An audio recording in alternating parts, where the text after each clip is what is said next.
What does stress do to our brains, minds, and the soul? Does it leave scars in any way? Because what you've just described are extreme, accidents and so on.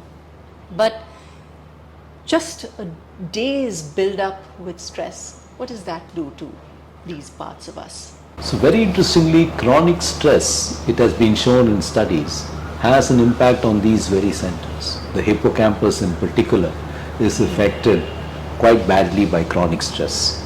So chronic stress can affect you quite profoundly. One of the other things that we've seen in some studies is that while the hippocampus shrinks in size in a person who has chronic anxiety or long-standing anxiety, the emotional center, the amygdala, seems to enlarge in size in the same individual.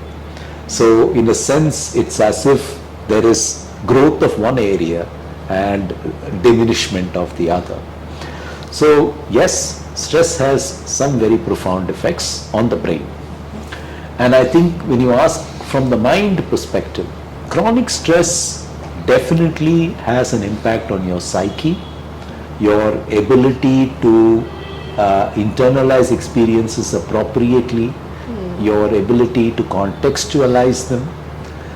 People often tend to be on edge constantly when they are under chronic stress, and as a consequence they're very, very prone to a serious mental health breakdown. When we talk about stress, we're talking about everyday stuff. Serious mental health breakdowns is something that emotional stress or long-standing emotional stress makes you very vulnerable to.